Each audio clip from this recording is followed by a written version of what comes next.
Good evening, everybody, and welcome to another edition of 108 Stitches Baseball Talk. My name is Scott Morganroth, Motor City Madmouth. Quick announcement before I get to the crew. Mark Maraday is busy with his son working on a tryout. We look forward to seeing him in about 2 weeks. Next Monday, I'm going to be in North Carolina for a big media event, the National Sports Media Association. Plus, I'll have the opportunity to go ahead and promote my book, Lessons from the Microphone, as well. With that said, okay, and also in 2 weeks when we come back, we're going to start the show at 9 Eastern time as well. So we have a good lead-in show before we come on. I think it'll make it a little bit easier for some of the people later on. Also want to have another show at the beginning. Some of the candidates are Professor and the People as well. I'm planning to bring young Kate Aitchison, the young lady that I'm actually training on here, to come out Professor and People, hopefully in about 2 weeks from now. I'm looking at Kate's been working with me for a while, and you know what? She's a up and comer, and it's about time to see her in action on the air. With that said, I want to introduce Ashton to my right. Welcome, Ashton. Hey, thanks for having me on. It's been a couple of weeks, but glad I could finally get back on. Oh, we love having you, pal. You're the best. I enjoy everything that Peak One Sports does, and you're also helpful to us, and we're just glad that you're on the show. And George, as usual, what can I say? All right. Good to be back with you guys. Looking forward to a great baseball discussion. And of course, Candy Ebling tonight will provide Stanley Cup final update scores as we go through the show. So let's get it going. All right, Ashley, this one's only for you, okay? MLB adds Negro Leagues stats, stirs record books. What are your thoughts about that? First off, a long time coming. I agree with it 100%. I think it's good for the game. Obviously, the Negro League was so prevalent, until I guess the color barrier was broke. And it's a breath of fresh air when this isn't like a big debated topic. I think for the most part, everyone kind of feels the same way about this. There's a couple of people that are like, yeah, it's good, but it was a different league. And for two reasons, I kind of dispute that, where really the American League and National League have been, for all intents and purposes, different leagues up until, outside of the World Series, up until the late 90s anyways. So just because they played the World Series, they never played against each other any other time. So yeah, those are different leagues, and we still, I know you do different MVPs and Cy Young Award winners, but you still combine the stats. When you talk about home run leaders and things like that. And two, in the Negro Leagues, they were arguably playing the same level of competition, if not better. I mean, unfortunately, we didn't get to see some of the great Negro League players face off against some of the best MLB players back then. But baseball is a sport that you could tell, like, even if it's less talented players, it comes out in their game where you can say they're not getting this many strikeouts or hits or whatever because they're playing less talented players. It's just because they're that much better. And I think it's great. I think it gives people an opportunity to learn some of the great Negro League players by looking at these records and these statistics and saying, like, hey, I'd never heard of that guy before. I'm going to go Google him and do some research. And now his name's right there next to, Babe Ruth and all the other great MLB players. So, Ashton, did you have a chance to watch that game Thursday night over at Rickwood Field? I did not. We had been on vacation with my wife's extended family since last Wednesday. So I do have it recorded, and we just got back today. So I do plan on watching it. Okay. Yeah, I mean, I watched it. It was very nostalgic for sure. So yeah. Good stuff. Like I said, every now and then, if I have a co-host or a guest that isn't on, I don't mind bringing a topic over from a previous show just so that individual gets a segment all to themselves. And then I was making sure that you got your voice out on this subject. Well done, Ashton. All right. Now we have one that's all too familiar with you since you're in Texas, okay? Yeah. The Houston Astros released former AL MVP Jose Abreu. They owe him $30.8 million. Two questions, Ashton. One, does Abreu land anywhere, and can he help anybody? Baseball is one of those sports where sometimes you just get a change of scenery. Maybe it jogs something. He didn't forget how to play baseball, so um, I don't necessarily think he's washed up, but this could be an example of a player playing a little too long, trying to stretch out his career. I mean, Abreu's 37. That's not exactly old in baseball terms, but it's getting up there, and he's really been struggling. And really, it's sad to see a player like that, um, something like that happen to him with such a great career. And even though he's a Houston Astro and I'm a Rangers fan, I mean, there was a lot of respect for Jose Abreu. He did have some moments with the Astros, but I mean, just struggling so much. And unfortunately, Houston thought they would rather pay him a bunch of dead money than to have him on a roster. I think there's a place for him. I mean, I think he'll get picked up by somebody because it's a big name, and there is something to be said for an owner just signing somebody to, up jersey sales or whatever, ticket sales when he comes to play. I don't know what it is. Obviously, he's getting up there in age, but I think he still has something to offer. I mean, we all saw it with Pujols when he went to Los Angeles. He kind of had a resurgence, and then even when he went back to St. Louis in his final year, kind of the same deal. He stepped up a little bit. So I think somebody's going to sign him. They'll give him another chance. Hello, Ralph Williams. Glad to have you on board tonight. So, George, what do you think about Abreu? Well, I think that this is not unusual. And, I've seen it happen. I've seen it happen with Victor Martinez. I've seen Miguel Cabrera go down his last few years. Unfortunately, we've seen it with so many other ball players. I do give the Houston Astros credit for one thing, and that's the fact that, make the decision now. The club made the decision now to go forward without him. And instead of leaving him there, instead of, pinch hitting for him and kind of like embarrassing him the rest of the year. I mean, I know he's due a lot of money, but the fact of the matter is he was not helping the team. They are having a really rough go of it this year. A few games under 500, but no, I've seen it before, guys, and it is unfortunate when you sign those long-term contracts, and especially a lot of the name batters, the big sluggers, if you will, get those contracts, and we've seen it before where they just peter out near the end of their careers. I mean, it's unfortunate, but I'll tell you this, Scott, you were asking earlier, can he help somebody? I think he can. I agree with you guys. A change of scenery in the last few months of the season, teams need some power. And whatever can be worked out contract wise, that's another story. But yeah, he could help a team still, and that change of scenery, I think you guys are on the right track with that too.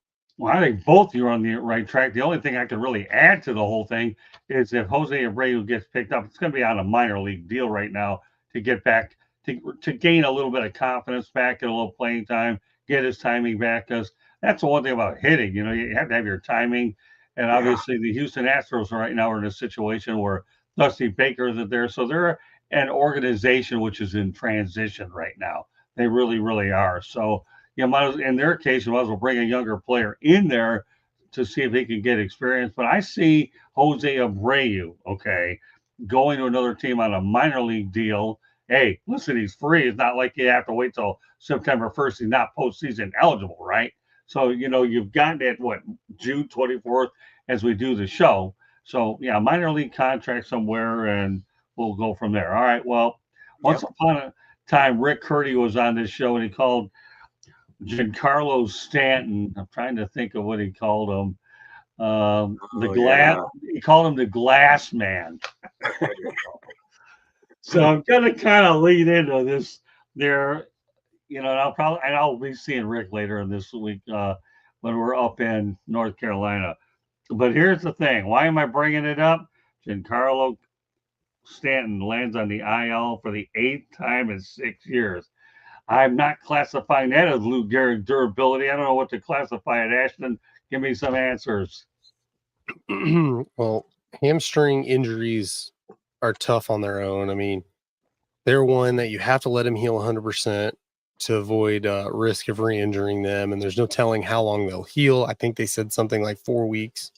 is what they're looking at. But it's not uncommon for that to stretch out another week and another week with hamstrings. And so now we're asking the question: is he injury prone? Calling him glass. We're dealing here in Texas with a similar deal with Josh Young, because he's been injured a lot, but most of his injuries are like he broke his wrist, or really his forearm, fielding a ground ball. And those injuries, you don't think like, well, if anybody gets in that situation, are they breaking their wrist? And usually that's the case, unless you have soft bones or something. But hamstrings, I believe one of his big injuries was a bicep strain. When you're dealing with muscle strains, that can be a sign to injury prone players. They're just more susceptible to those types of injuries. And unfortunately, baseball is one of those sports because it's the action you have is you go from 0 to 60. It's not like basketball or football where you kind of jog and you get into the motion. It's running bases, playing the field. You go from standing there to running instantly, and you're going to have a lot of hamstring pulls and injuries like that. Unfortunately, I don't think this is going to be the last time Stanton gets an injury like this. Well, let me tell you something, okay? Back in 1989, okay, I remember when I was skiing up in Magic Mountain up in Vermont, Londonderry, Vermont. And I was on Magic Mountain, and I suffered torn ligaments in my left ankle off of a skiing accident on the last run down. Okay. That was ironically the same day on Christmas Day that Billy Martin was killed in an auto accident. Why am I bringing Billy Martin? Well, I'll always know when I tore that ligament because Billy died the same day. So, but the reason why I'm bringing this up is I would have rather broken my ankle than tore the ligaments, because every doctor will tell you ligaments take a lot longer to heal. A broken ankle just simply heals. And what ended up happening was, as I started to put the pressure on my right knee, I ended up with two knee operations because of it. So I give you a whole lot. I would rather break something rather than have ligaments damage, whether it's to be any other thing that isn't not broken related, if you get my drift. And at least I know when I look up Billy Martin. Hey, you want to know another crazy story? I always know when I had back surgery, all I have to do is look up Michael Jackson and Farrah Fawcett. They died when I was in the hospital. So this is probably a crazy way to remember a medical issue. But so you're telling me if somebody famous dies, you just need to like stay in the house. Don't go out. You're going to get hurt. I think that's putting it lightly, but yeah, I can't disagree with you. It's the truth. Hey, I was over at Holy Cross Hospital, and the game of soccer did wonders for me. I was watching Brazil. I had morphine in soccer. There's no better 1-2 punch to relax you after a major back operation, both of those.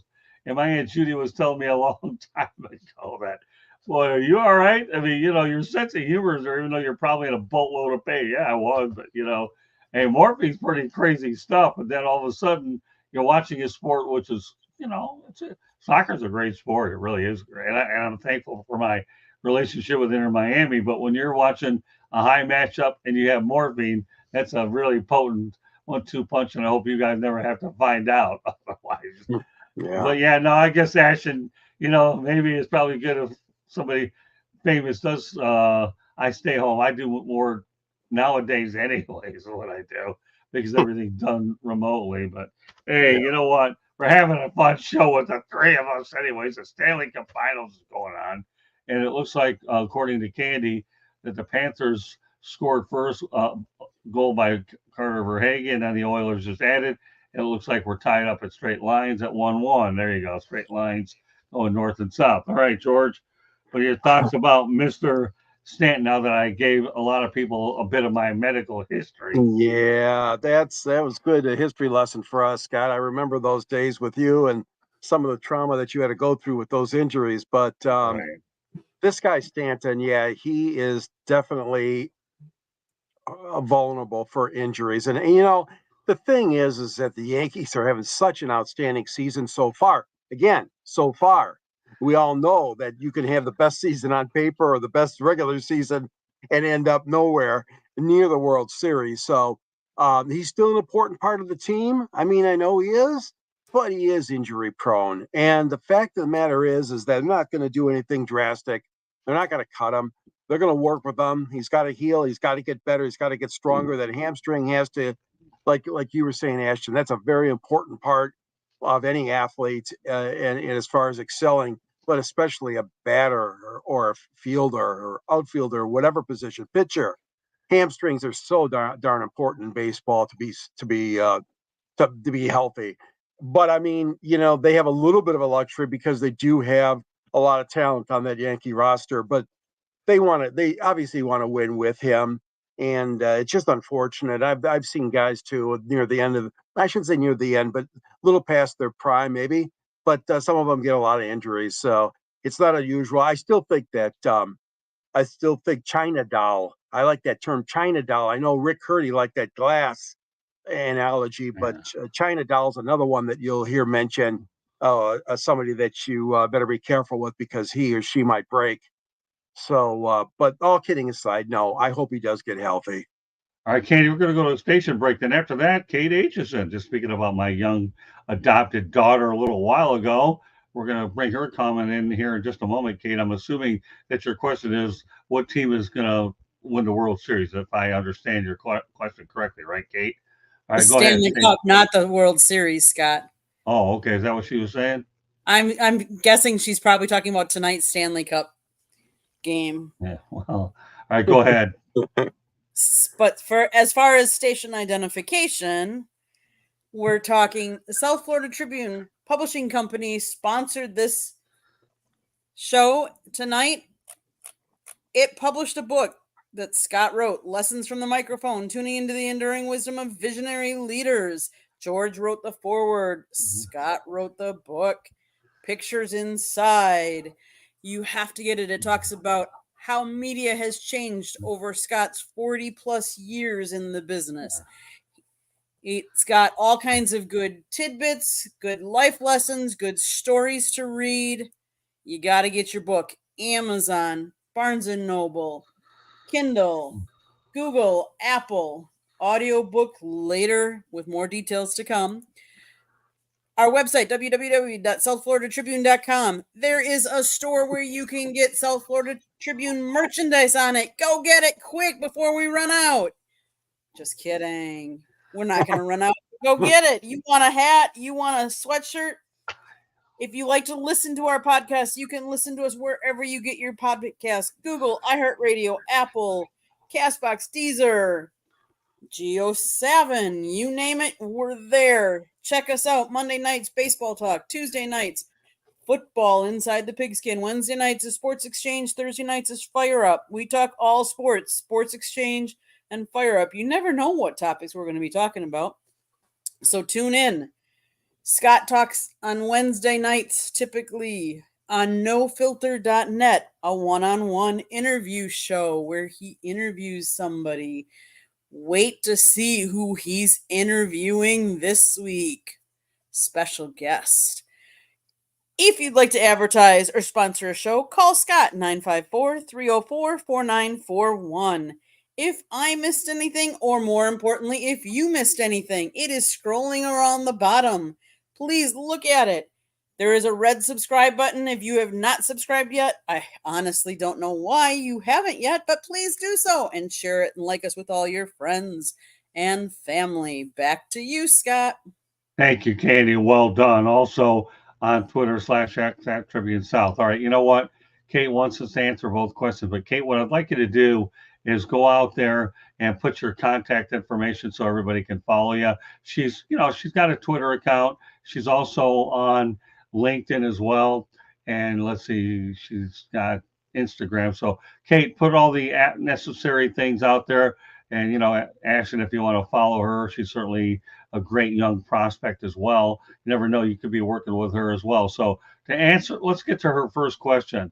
She wants us to answer both. Okay. So you know what I'm going to do? I'm going to go ahead and turn over to you, Ashton. Okay. First of all, who do you think is going to win the Stanley Cup tonight, knowing it's 1-1? So the game is still obviously competitive. Let's give you your Stanley Cup prediction first. I'm going to think the Panthers are going to win tonight. They obviously, for lack of a better term, punched Edmonton in the gut and got up 3-0. And now it's tied, but I think that desperate team mentality has come in because they've lost the last 3 and they're on the precipice of being, one of the all-time great choke jobs, I guess you want to say. Yeah, I think Florida pulls it out this one. And let's talk about the World Series. Man, it's so far from now. I think it's probably going to be Dodgers Yankees. To be honest, I think this is the Yankees year. They finally get back there. They've looked good. I mean, you can go last year, and obviously the 2 best teams weren't in it, or the 2 best regular season teams. It was looking like Orioles, Braves, or Orioles, Phillies, or something. You get the Rangers and the Diamondbacks. So who knows? But it really does look like it's setting up to be a Dodgers Yankees World Series, and I think the Dodgers will win it if that's how it turns out. Okay, yeah, that's pretty good. George, what about you? And by the way, Kate, let's put her contact information before we go out there, Ashton, and then you can jot down her information if you feel like you want to do that. Instagram, Kate.aitch. Okay, so you can find her there. Her Twitter account is HSN56734. Already getting an eye test already, really? No, I'm just kidding with her. And LinkedIn should be by Kate HSN. I've had enough. Hey, folks, you got to understand something. I had to go to the allergist today and got poked with 88 needles. So that it was. I felt like my dartboard was definitely out in full swing. So there's her contact info for those of you that are watching on YouTube. And I've gone out there and mentioned it verbally, but I'll say it one more time for those that are only listening audio wise. Instagram is Kate.aitch, Twitter AITCHISON 56734, and LinkedIn there's their full name, Kate H. So there you go. All right. So with that said, George, go ahead. Let's get some predictions on both ends. Yeah. I went with Florida in 6, so I'm not going to turn my back on them, but hats off to Edmonton for making a dynamic series out of this, going to push them to 7 games. But I'm still going to stick with Florida. So obviously my prediction was Florida in 6, but now it's going to be Florida in 7. And the World Series, boy, oh boy, I'm still not counting Baltimore out. Baltimore, for all the reasons Ashton was picking the Yankees, I guess I'm still going with Baltimore. I mean, they had the experience last season. They rolled up a lot of wins. They're not winning as consistently, let's say, this year so far. There's so many teams that could make it. I mean, obviously on paper, I cannot argue with the Ashton for the Yankees Dodgers, but something tells me it's not going to be that way. Phillies are looking great, as you had mentioned, Philadelphia and Baltimore. Let me just go with that for the sake of argument. Okay, well, you know what? You guys are really into ballpark, pun intended, because this is a show, anyways, that does involve ballpark, by the way. So, you know what? I went with the Panthers in 7. I'm not one to go. I don't care about momentum shifts either way in the series. When you make a prediction, you own it. So I figured Florida would win it in 7. Okay, so it's pretty hard to go against that. Now here we are at Game 7. As far as the World Series, I'm going to say it's a battle of Tampa Bay, spring training wise, with the Yankees and the Phillies. I mean, I am not betting against Bryce Harper.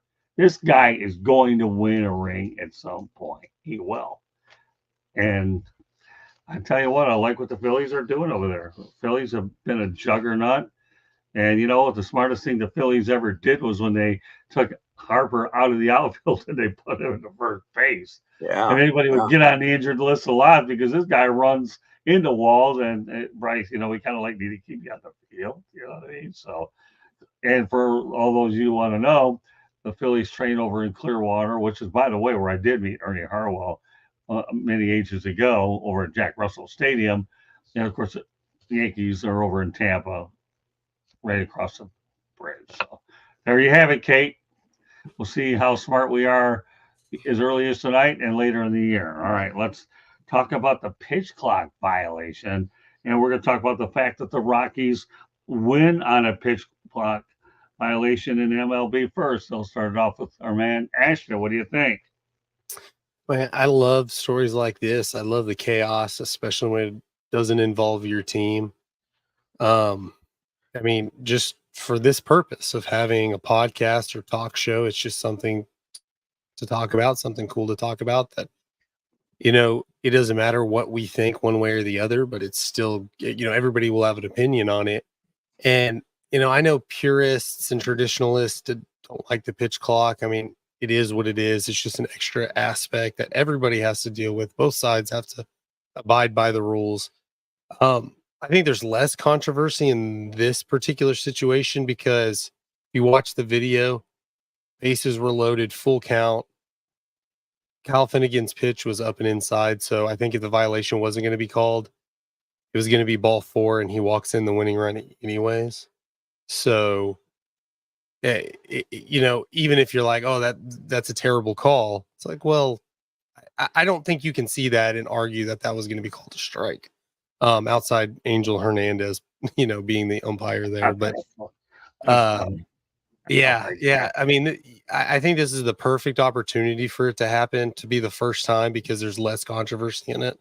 And God forbid it's, happens in the playoffs. We at least have time to look at it and figure, do we want to, for future reference, allow them in that situation, like maybe give them an extra second in their mind, like, because he was pitching. It's not like he was standing there getting ready to pitch. He started his windup when they called the pitch clock violation. So, I don't know specifically, the rule change once it gets to the playoffs. I believe that they do allow them a little more time in those situations, but I think they're going to be a little more forgiving now that it's actually caused the outcome of the game to possibly change. Like maybe if he's in his windup, you let it slide in that situation. I was waiting for somebody to bring up Angel Hernandez, and I'm glad it was you. I mean, this guy it wouldn't matter what call he was in, a pitch clock or not. He seemed to break the cardinal rule of officiating. Don't you be part of the actual event. You're there to make sure that everything's fair, but you don't need to overshadow the event, is what I'm saying. So, but thanks for bringing it up. All right, go ahead. Well, it was just a matter of time before this happened, guys. I mean, it was just going to be, when was it going to happen and how was it going to play out? And it certainly played out to end the ball game. So I'm still, I mean, I'm in favor of the clock. I didn't at first like it, but I am now. And most pitchers have no problem with it. Their delivery and their cadence and all the other mechanics that they go through when they're pitching. But this is a situation was bound to come up. It's going to happen again. We know that, because if you have a rule like that, you're going to enforce it. The umpires do enforce it. And, the person up in the press box that's pressing the button there, they're very efficient people. Scott and I sat behind Joey Abramson when Joey was running the clock at that Miami Tigers game. And Joey's a good man. He's a local guy here in Detroit, but he's George Blaha's statistician, excuse me. And Joey was doing the pitch clock, at the Tigers Marlins game. And it's a thankless job, guys. Come on. He's got to sit there the whole game, and you got to be alert, man. You got to know when you're going to start that thing up and when you shut it down. And Joey did a great job. I'm not saying anybody special can do it. I'm just saying that it is now part of the game, and it is going to happen more than once. And I don't know about your idea, Ashton, about the postseason being different. I'm not really in favor of that, but if they do want to add on, then obviously be fair to everybody if they add on another second or whatever. But I think it's worked out well. They wanted to get the games down to more manageable time. They were going too long, and I think it's been successful in helping do that. Well, it's funny. When I cover an MLB game, or a lot of games, but lately it's been more MLB, I have a certain routine, and I stay with my routine. Over at Lone Depot Park, what I do is you got everybody in the first row because that's where they all want to sit. The middle row is for other auxiliary media, but you know what I do? I sit on the third row, and you know why I do that? Because I don't want to see the pitch clock. Why do I not want to see the pitch clock? Because I don't want to accept the fact that there is one. So I just try to take my mind mentally, okay, that the game is moving along nice and it's moving quicker. But this is one old dog that doesn't want to change. So how do I rectify it? Sit in row 3. I have a nice corner. Okay, I really do. I have my own. If you guys have noticed some of my pictures on Facebook, right? This is my office for today. I'm sure Ashton, you've probably seen her too, one or two here and there. Hey, I'm a creature of habit. Okay, I don't like to change. If I go inside of a restaurant, if I can find a corner booth, I'll go there. And what's interesting is if I go to a corner booth, I don't have to worry about talking too loud or somebody's going to tell me to keep quiet. So I don't have to worry about that. And when COVID-19, I definitely took my corner booth. But I'm going to tell you a funny NBA story, okay? Covered the Detroit Pistons and the Cleveland Cavaliers over at the old Richfield Coliseum. One day I'm going to Whitey's, okay? Brendan Malone and Brendan Sir. I was staying at the Pistons Hotel in Richfield, okay? Not too far. It's all the way out in the middle of nowhere. That's where it was, but that's where they play ball.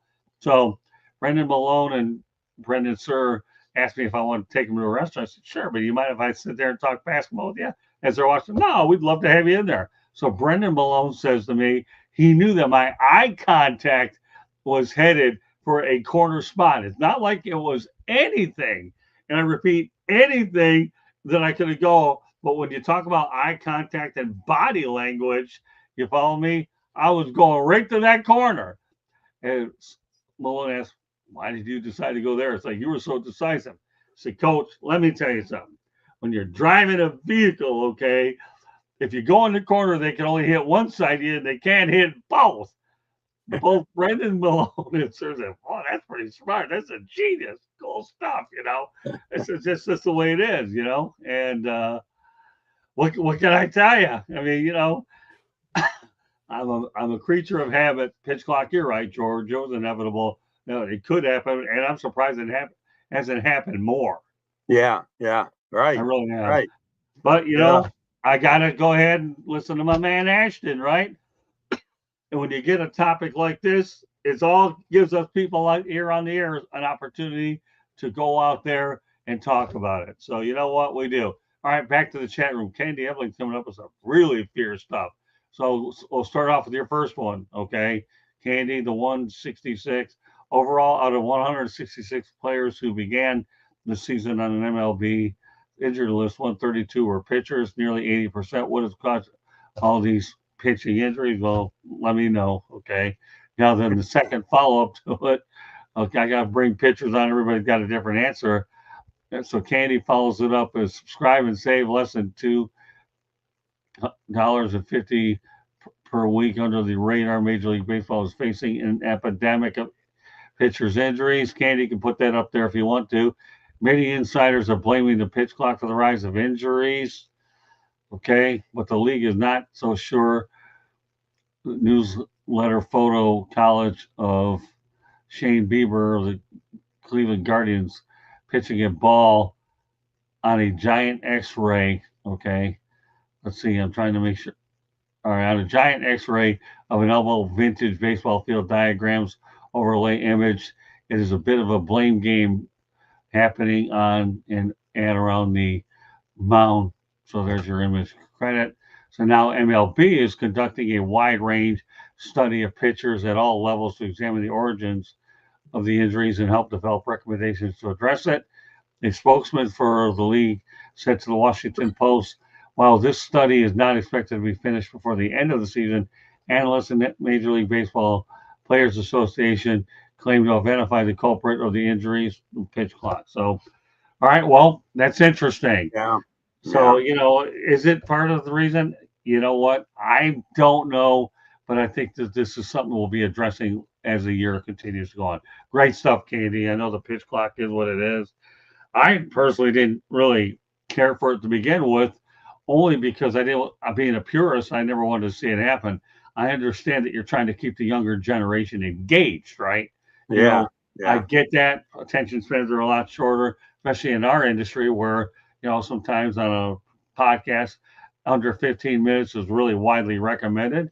But when I had Mike Massaro on the Motor City Mad Mouth show, who covers NASCAR, what Mike ended up and I were talking about is 15 minutes. But what about those people that are going on long trips that like those 1 to 2 hours? So there's no rhyme and reason in terms of how long everything could be. It's all situational. So great stuff there, Candy. Everybody get a word in on it?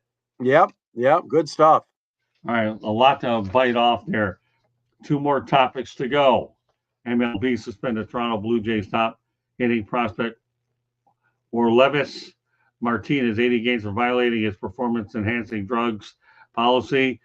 Martinez tested positive for clomiphene, a banned fertility drug that alters testosterone levels in men. His suspension is effective immediately. All right, Ashton, go ahead. Yeah, it's you usually don't see younger top prospects getting knocked for this. Usually it's non-top prospects that you're not going to hear and really not going to talk about in the news, or it's guys that have been playing for a while. But I mean, what it sounds like from his perspective, he's apologized to his team, the fans. It doesn't seem like he's going to retaliate or I can't think of the word right now, but try to fight back. He's just going to take his suspension. And he's pretty much admitting, is like, man, hey, I tried it. I got caught. I personally don't know enough about the drug to really to know much, where it's like, it's not full on steroids. I think that's where we get on, mixed up in some of these is we call them all PEDs, and there are different levels to it. This one sounds like, enhances testosterone. Yes, it's banned. He was wrong for doing it, but now we're looking at it, is this blacklist him in the future if he ends up not testing positive again, but he has a long MLB career, possibly Hall of Fame type career. Are they going to look back on this and be like, well, you did take this drug? He was probably, you never get caught the first time you do it. It's just the first time you got caught. So who knows? He may have been doing this since high school for all we know. And this is why he's one of the top prospects. But, I think from the public standpoint, they may need to be specific about what these drugs do, what these particular PEDs do. Because, it sounds like, hey, he was taking steroids and now he's banned for 80 games. Well, didn't Manny Ramirez get caught with a similar type of drug? I don't know what he did, but I thought it was something to this effect. Yeah, I don't remember what drug it was, but yeah, there was something similar to it. All right, so Candy Evelyn goes back to after the MLB's PA statement. MLB fired back, stating that blaming the pitch clock ignores the empirical evidence, okay, and much more significant long-term trend of velocity, spin increases that are highly correlated with arm injury. Slice it any way that you really want, okay? But the reality is, Tommy John surgeries don't seem to be going away. So that's the unfortunate part of the whole thing. Let's go to some hockey updates. Glad to have Joshua Dorr on again. Okay, end of first period, score tied at 1-1. Joshua Dorr, man, you guys are really on here when there's an insane Game 7 on TV. Of course, Joshua Dorr, we are, but, baseball is Monday night. And, as long as we have the updates, then hopefully we'll keep some people engaged a little bit. Obviously, you're engaged enough to make it parents' night to have you on, Joshua. And, of course, Puff and Penguin Panthers game is electric. Joshua Dorr, there's literally a 7 Stanley Cup final, and we're talking baseball. You bet, Joshua. And on Monday night, okay, we're always going to talk baseball. And guess what? Hockey season will be over after tonight. So there you go. So Joshua Dorr Ashton must have a TV on. I don't know. Do you? Do I have the TV on? Yeah. No, I don't. I'm in a nice, quiet studio here. So there you go. You got a nice, quiet studio. That's how this thing usually works. Candy Atchison, Candy, you're going so fast that it makes my talking look slow. So, and we know that isn't the case. Katie Emily and hot with the hard hitters. Great content as always. Look at Kate. Okay. She's my prize pupil. All right. Panthers looking good.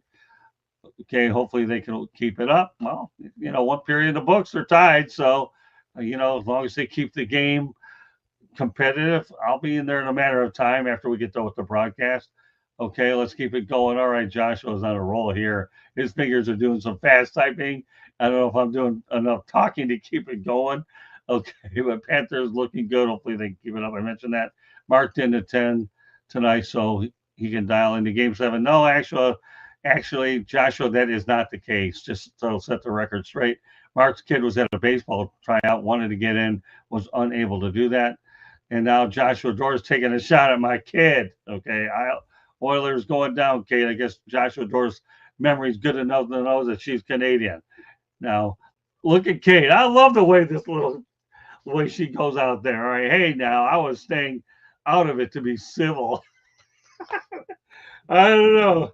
I got to ask you to respond to that one there, Ashton. Is that a pretty good comeback for my kid? I mean, yeah, it was for sure a good comeback.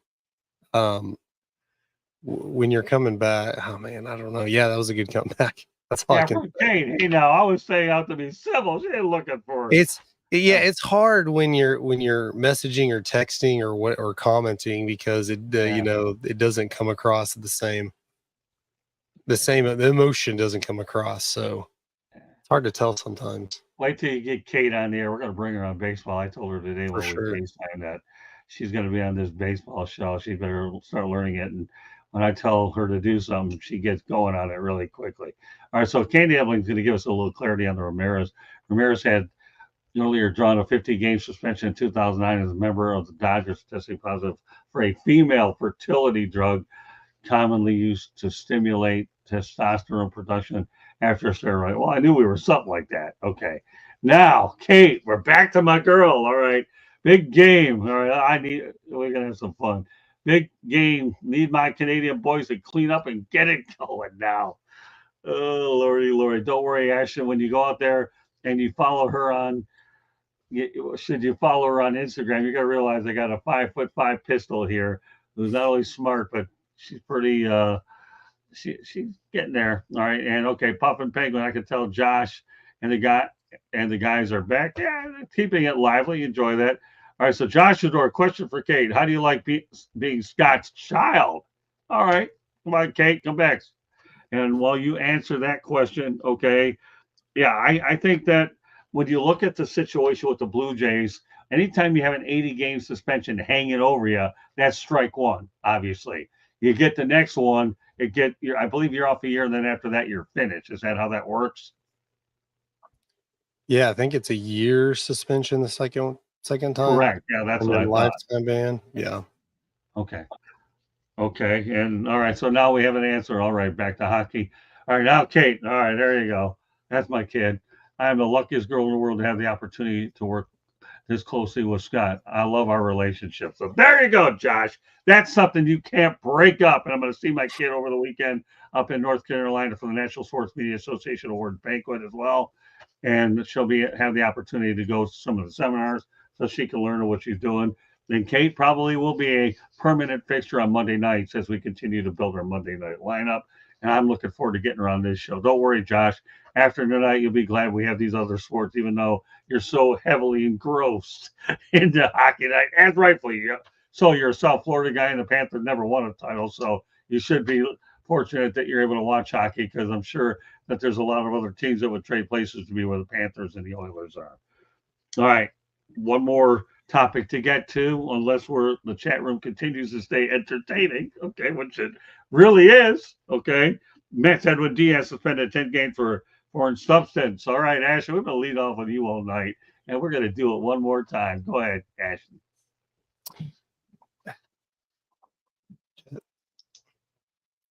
Sometimes people, and it seems like it's baseball most of the time, you have issues with gambling and PEDs.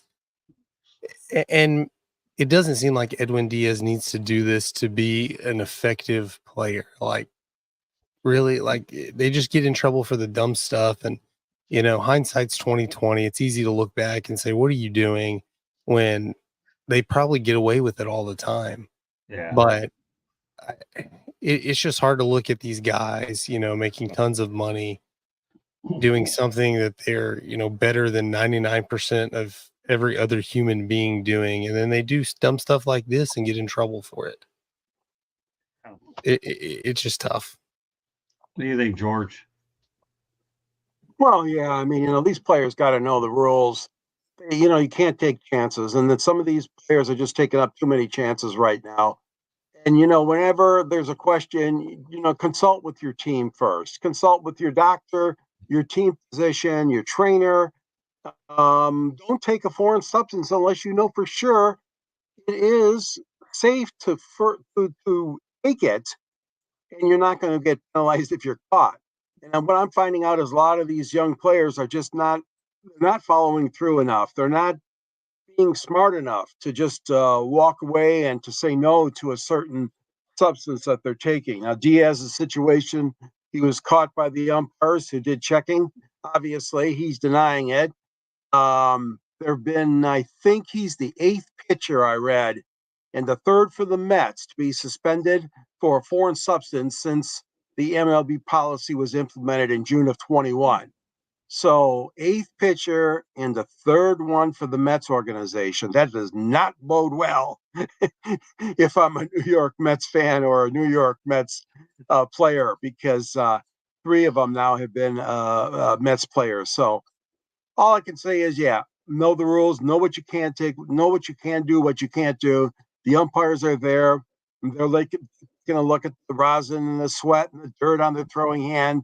We all know that. They checked it out regularly. So they found something on Diaz. 10 games. Still not good. Not good if you're a Mets fan. Well, Edwin Diaz, the only thing I would say about you, my friend, is this. You're not Gaylord Perry. And so to begin with, and we all know Gaylord got away with it all. And I'm sure there's a lot of other guys that did the foreign stuff. The only thing is, I think Major League Baseball is a little smarter than they used to be. And that's why they've gotten accustomed to this stuff. So, hey, Gaylord Perry got away with the whole thing. And this guy here is in the Hall of Fame. So all I can say is, you know what? I guess I can handle a 10-game suspension a whole lot easier than I can 80. Yeah, for sure. Now, here's the thing. If we turn this thing into, the NBA or maybe the NHL, if you've got a guy that's got a track record for doing things like being a dirty player, then you're a marked man is what you are. So if I were Edwin, you don't want to make those future mound visits to be a little bit more painful now that you've been caught once. But, what can I say? I understand the reason why they have the rule. It is ironic, though, that it happens 3 times from the Mets. Yeah. So, yeah, it is. That is. But 10 games over 80, well, just feel like, how much do you think the monetary value of the fine is going to be 10 games compared to what these players are making these days anyways, Ashton? What do you think? Can't be that much.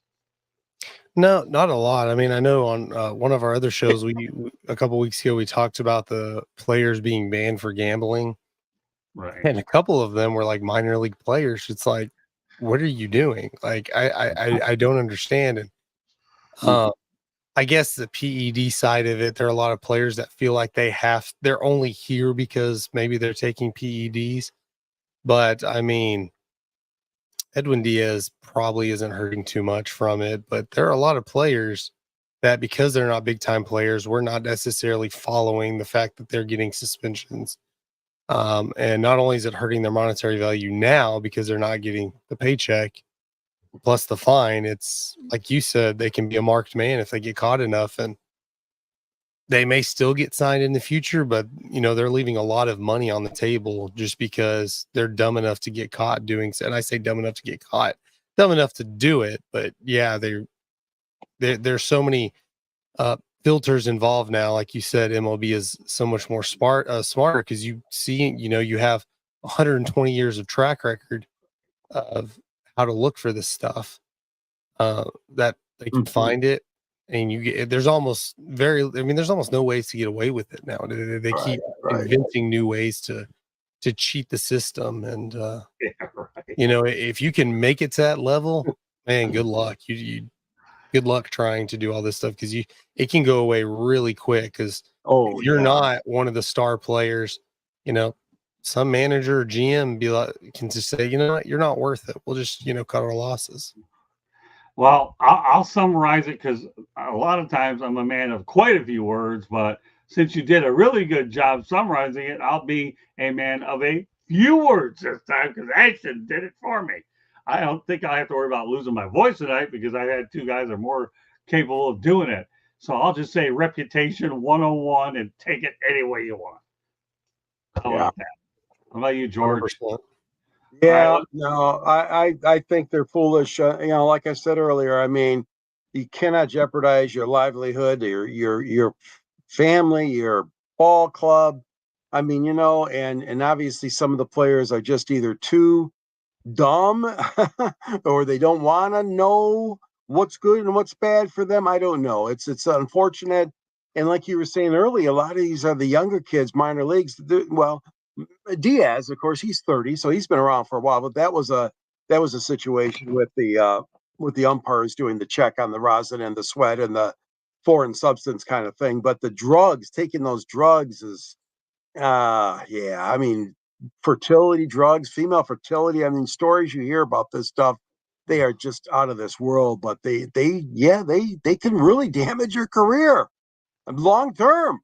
Well, yeah. Did you ever think of the fact they could damage your body long term? That Forget yeah, about that career. What about long term well being health wise?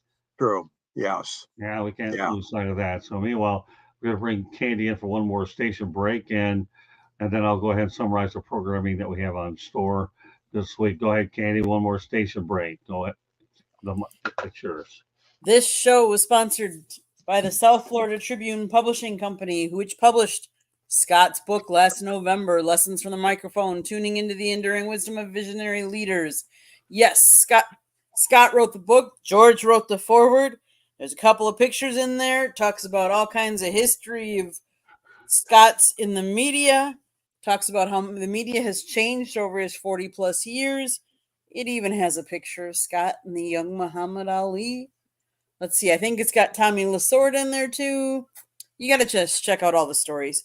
Go to Amazon, Kindle, Barnes and Noble. Buy your copy today, or go to Apple or Google Books as well. Audio version to come later this year. Go to our website, www.southfloridatribune.com, where we have a store that you can get South Florida Tribune merchandise on, or Motor City Madmouth merchandise. You can also read George's columns, Scott's columns. Candy takes pictures. We have all kinds of other great content, especially if you like college sports down here in South Florida. Otherwise, we have transcripts from the Jacksonville Jaguars, the Miami Dolphins, and none other than the Detroit Lions. We cover Miami Marlins games, so you'll see pictures of the Marlins up there. We cover Inter Miami. You'll see Lionel Messi's picture up there. We cover it. Hurricanes, football. Just go to the website. Don't miss it. Go check it out. If you see the red subscribe button down below, click it, like us, share us with all your friends and family. Monday nights we talk baseball. Tuesday nights we talk football inside the pigskin. Wednesday nights, Sports Exchange. You never know what we're going to be talking about. The same with Fire Up on Thursday nights. Wednesday nights, Scott does a show on nofilter.net. It is a one-on-one, the Motor City Mad Mouse show, where he interviews one person. Special guest this week. You'll have to tune in to find out who. You can listen to us if you like to listen to podcasts. All of our shows are available on podcasts, wherever you get it. Apple, Google, iHeartRadio. I'm trying to think if I've missed anything. Back to you, Scott. All right. Well, also, if you want to follow us on Twitter at Tribune South Gets It Done. Kate has another comment on here. I can't thank her enough. Talk about the ultimate student. My goodness, she's it. Highly recommended. Giving it a read. You haven't read it. I'm on my fourth read and still learning it from it. Well, you know what? She really defines what the book is really all about. A young student who's trying to break into the broadcasting business. And, she's got so much potential. And I do want to reiterate that Kate's debut here will be July 8th, and she'll be on with George and I on The Professor and the People. Looking forward for her long-awaited debut. She's, like I said, I've been trying to bring her along slow, and now it's time for her to get on the air and show her face out there. And if you haven't, and for those of you that have been watching or listening, if you haven't followed her contact information is inside the chat room one last time. With that said, we'll go to Mr. Nix and let everybody know they get a hold of you. Yeah, you can see my social media tag right there at Ashton_Nix. Will pretty much find me anywhere. You can also search at Peak One Sports, any social media platform. Same, however you listen to your podcast, Peak One Sports. And also, Ashton does an unbelievable job helping share our content, not only on Facebook, but especially on Twitter as well. So, can't thank you enough. And of course, Kate Aitchison, I cannot wait. There's a lot of people that can't wait for you to get on as well. All right, George, go ahead. Yeah, you can reach me, as Candy mentioned earlier, under the South Florida Tribune. I write under the Motor City Tribune banner. In my column, and near the end of my column, is a little paragraph that has a link to it. And the link is to my book, which is right here, Detroit Sports Broadcasters on the Air. I have a much younger looking picture of Scott, but yeah, I got that same picture with Muhammad Ali. It's awesome. Plus, I got the Jimmy Connors picture with Scott interviewing. And needless to say, a lot of other Detroit and Michigan sports great broadcasters and friends of Scott and I over the years, Blaha, Harwell, Paul Carey, Bruce Martin, Bud Lynch. The list goes on and on and on. And you could find me on 108 Stitches and on the Sports Exchange on Wednesday night. And whenever things work out, if Scott needs me for another show, that kind of thing. But boy, we're having a lot of fun tonight. This is a great show. I'm so glad to be on with both you, Ashton, and Scott. This has been really good. And Mark had the evening off, but we held our own, guys. We really did. It was a lively show. I'm not worried about it. The one thing I always try to do, and I don't brag about it, I just know in my mind, I'm going to find the best people that work well together. And our attitude is we all give everybody an opportunity to interact without any interrupting. And when I see chemistry that I have between Ashton, Mark, George, myself, and Eric Katz, who started last week, it's pretty good stuff. So I want to thank one more special thanks to everybody that participated in the chat room.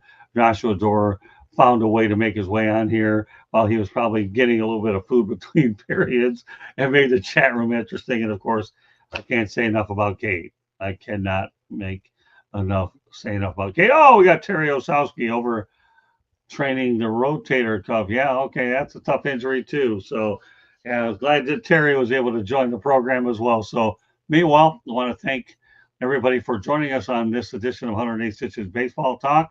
Tomorrow night it'll be Inside the Pigskin. So on behalf of George Eichhorn, Ashton Nix, and of course I want to say a special thank to Kate Aitchison. Want to thank everybody for joining us on this edition of 108 Stitches Baseball Talk. For those of you looking to watch hockey, we're not going to stop you anymore. Take care, everybody, and we'll see you on the next show in about 2 weeks. Not next week, because I'll be on the road to North Carolina, okay? But then after that, we'll be back, and we'll have a doubleheader that night between Professor and the People as well as baseball.